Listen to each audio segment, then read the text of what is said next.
let's go back here to Israel. In Israel, the wave of terror continues. In the last hour, 2 Israelis were wounded, at least 1 critically, in a shooting attack in the West Bank. Forces are currently searching for the suspects who opened fire from a vehicle. It comes after a Palestinian stabbed 2 other Israelis in Hebron this morning. The victims were evacuated to hospital in stable conditions. Security forces shot dead the attacker at the scene. Gentlemen, this wave of terror, can we just continue saying that this is a wave of terror? Because it's not a wave of terror anymore. This is try to give me some explanation to the situation, because we cannot say that after 4 months this is just something that is passing by. Well, we're today at 9th of December, the beginning, the first day or the second day of the first uprising, of the first intifada. And I think that by now, 69 days after it started, October 1st, I am tempted to call it an uprising, intifada, the third one. It's not like the first one, it's not like the second one, but it is. It's not a wave anymore. Wave ends after a few days. Wave ends after a few weeks. Now we're talking about a few months. And a few months, this is a phenomenon. This is a phenomenon that doesn't end, that every day we see more and more and more attacks. Now we can call it heba, a kind of an explosion. We can call it an uprising, an intifada, whatever. But this is not a wave anymore. You know, just tomorrow we're going to mark 5 years to the Arab Spring. Each and every time that we sat here, we asked ourselves how come the Arab Spring didn't get to the West Bank, didn't get to the Gaza Strip, and it seems maybe that it got to the West Bank. Maybe this is the Arab Spring of the Palestinians. Maybe we can call it that. I'm not sure that we can call it an Arab Spring in the context of the Palestinian, because we did not see the Palestinian people get uprised against its own leadership.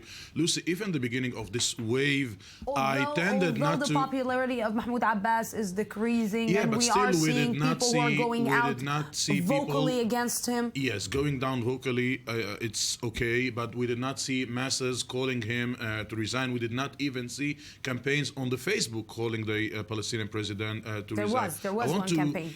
There was one campaign. Yeah, but it was not a continuous campaign that we are seeing now. Its marks or its signs.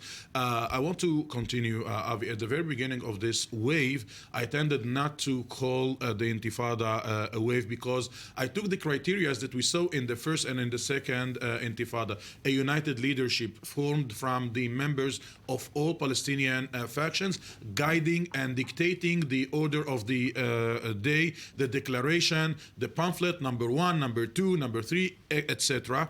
And when I talked to the Palestinian youth participating in the Intifada, and I called them that I don't call this wave an Intifada, they were upset. They say that I'm an ignorant in the new technological instruments and tools, and this is a 4th G Intifada, 4th generation Intifada, an Intifada where the masses are not in the street, the masses are in the social media, planning the second and the other attacks, and trying to deepen the gap between them, this young population, and between the Palestinian leadership that for the moment is very restricted in supporting the Intifada. This is part of the very fascinating argument inside Israel and among the Palestinians, whether it is a social intifada or not, the social networks, intifada or not, because some people, of course, do support what Ali is saying, while others are saying, look, this is not only by the Facebook. And I remember these arguments from the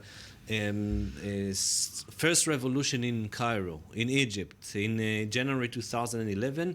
And some people, of course, said this is because of the social networks. Others were saying, listen, this is not only because of the social networks, it's also because of the satellite.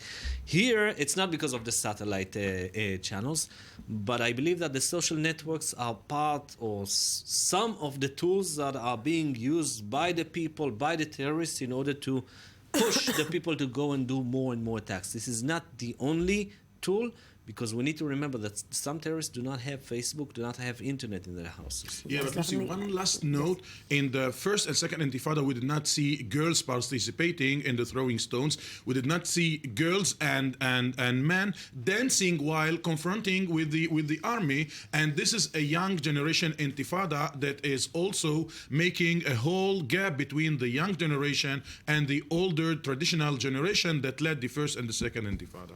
Yes, gentlemen, thank you very much for this.